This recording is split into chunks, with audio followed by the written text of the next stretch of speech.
Até quem não gosta de futebol sabe que o Santos de Pelé foi uma das melhores equipes de futebol do mundo. O rei do futebol teve uma importância gigantesca no esporte entre os anos 60 e 70, e isso não só no Brasil, mas no mundo inteiro. E a influência do Pelé era tão grande que ele fez um país parar uma guerra só para vê-lo jogar. Será? Se você quiser saber, fica aí que eu já vou te contar que jogo foi esse.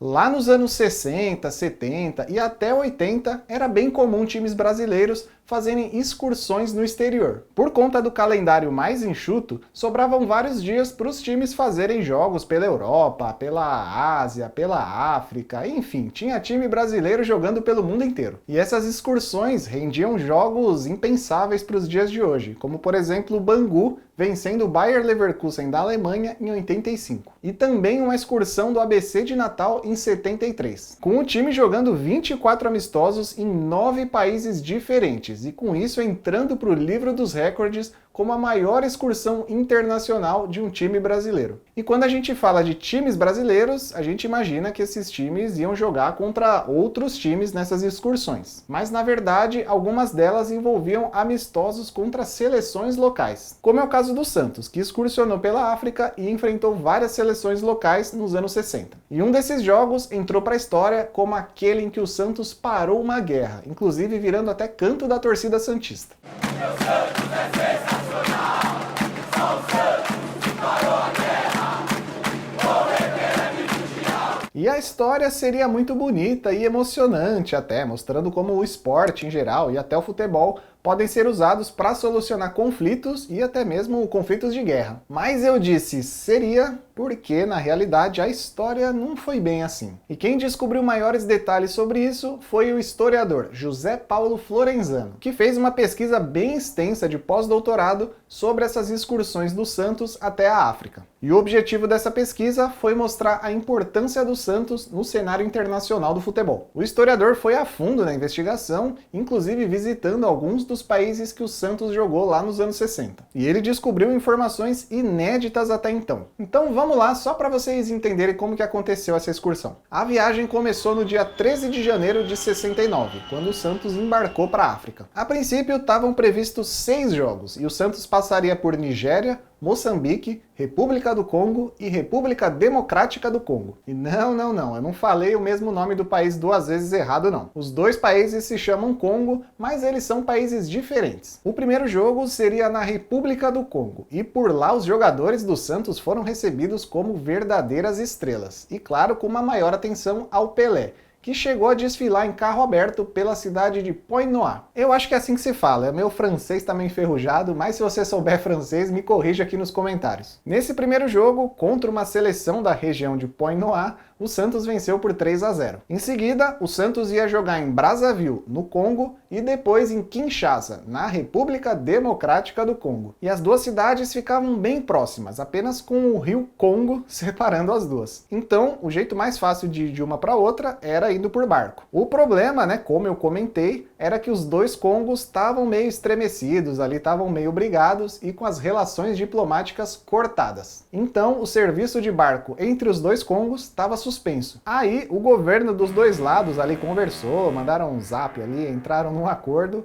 e acabaram abrindo uma exceção para o Santos sair de um Congo, atravessar o Rio Congo e chegar no outro Congo. E enquanto o Santos de Pelé lotava estádios nos dois Congos, a Nigéria passava por uma guerra civil. O pessoal de uma região chamada Biafra queria se emancipar da Nigéria, ou seja, eles queriam se tornar um país independente. E o principal motivo era a grande quantidade de petróleo que existia lá na região de Biafra. E aí, é claro, a Nigéria não concordou muito bem com isso. E aí a guerra começou. E essa guerra durou de 67 até 70 e gerou vários protestos pelo mundo inteiro, inclusive no mundo da música. O Jimi Hendrix chegou a fazer um show em Nova York para arrecadar fundos para as vítimas e para os refugiados da guerra. E até o John Lennon se meteu ali na confusão. Ele devolveu para a rainha da Inglaterra a medalha de membro do Império Britânico como forma de protesto pelo envolvimento da Inglaterra na guerra. Mas enfim, o Santos estava lá na África em 69, bem na época que a guerra estava rolando solta. E enquanto o time paulista fazia os primeiros jogos ali na região, o governo da Nigéria achou que seria uma boa levar o Santos para jogar bem ali onde estava acontecendo toda a confusão. E os relatos de jogadores do Santos da época e até matérias no site do próprio Santos afirmam que a presença dos jogadores por lá foi suficiente para um cessar-fogo entre o exército da Nigéria e os separatistas de Biafra. Porém, a pesquisa do José Paulo Florenzano encontrou algumas divergências nessa história, e eu vou explicar elas aqui para vocês. Inclusive, para quem quiser ler a tese completa, eu vou deixar o link aqui na descrição. Mas vamos lá.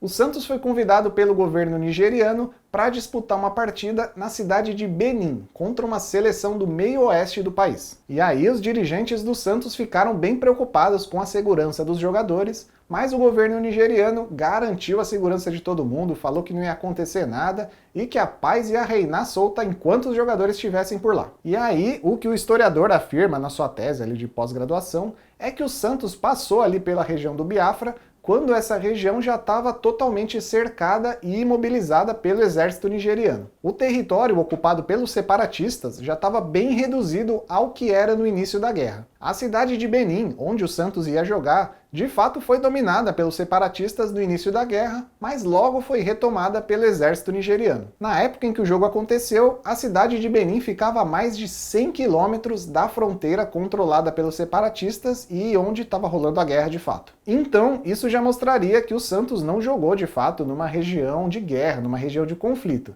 Afinal, Biafra já estava fora, ali já estava dominada pelo exército nigeriano e não era disputada por nenhum dos dois lados da guerra. Além disso, o historiador afirma que o Santos foi usado pelo governo local, o governo da Nigéria, para mostrar como o país estava funcionando, estava tudo às mil maravilhas. A mensagem do governo era a seguinte: olha só, tá tudo bem de boa aqui, tá tudo tranquilo, a gente pode até trazer o Pelé, o melhor jogador do mundo, para bater uma bolinha aqui nos nossos estádios. E com a realização desse jogo, o governo ainda tentava reconquistar a simpatia do pessoal lá de Biafra, que insistia na independência do país. E apenas um jornalista brasileiro, o Gilberto Marques, acompanhou a excursão do Santos até a África em 69. Numa reportagem publicada no jornal A Tribuna, ele conta que o governo local decretou feriado no dia do jogo só para que o pessoal pudesse ir ao estádio. E como o governo já tinha controlado a região e não tinha nenhuma guerra rolando por lá, a partida ocorreu normalmente no dia 4 de fevereiro de 69. O Santos acabou vencendo por 2-1, com gols de Edu e Toninho. Nos dias seguintes, o Santos ainda jogou em Gana e na Argélia antes de retornar ao Brasil. Mas aí de onde será que surgiu essa história do Santos ter parado uma guerra? Porque, como eu contei aqui no vídeo até agora, a gente viu que a história não foi bem assim. O José Paulo Florenzano acredita que a história tenha surgido no ano de 1970, quando o Santos fez uma excursão pelos Estados Unidos. Um intérprete da delegação do Santos teria dito a um jornalista americano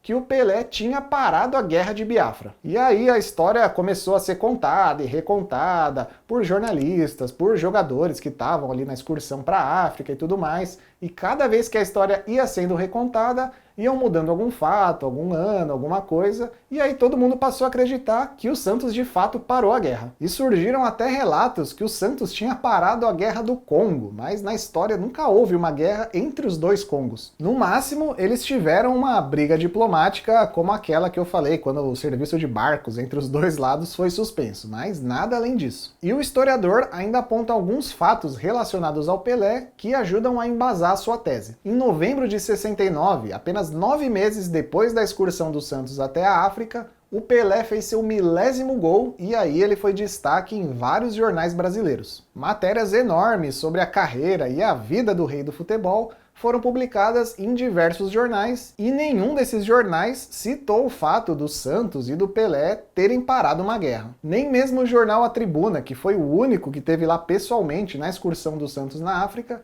fez alguma matéria relacionada à Guerra da Nigéria. 4 anos depois, em 74, o Pelé se despedia dos gramados e aí, de novo, os jornais fizeram um monte de matéria sobre ele. Só que dessa vez, ninguém sabe porquê, apareceu uma matéria no jornal Folha de São Paulo dizendo que o Pelé tinha parado a guerra de Biafra. E tem uma coisa bem interessante aqui. O historiador aponta que essa matéria da Folha de São Paulo foi publicada com um tom bem normal, assim, como se fosse alguma coisa que todo mundo já sabia. Afinal, todo mundo sabia que o Pelé e o Santos pararam uma guerra. E não com um tom assim de surpresa, de algo inédito, de algo como, meu Deus, descobrimos que o Pelé parou a guerra. E segundo a pesquisa do historiador, foi nessa época que a lenda pegou aqui no Brasil e todo mundo passou a acreditar e também a repassar e recontar a história de que o Pelé teria parado uma guerra. Como eu falei, a pesquisa completa do historiador, do José Paulo Florenzano, tá aqui na descrição. Vale a pena dar uma conferida. E se você gosta de histórias curiosas do futebol, histórias verdadeiras, tá? Com pesquisa e tudo, é só ficar ligado aqui no canal que rolam vídeos como esse toda quinta-feira. E se você tiver sugestão de um outro jogo, de um jogo curioso, de um jogo legal, de um jogo inusitado, é só deixar aqui nos comentários que eu produzo um vídeo como esse. E eu fico por aqui e até a próxima.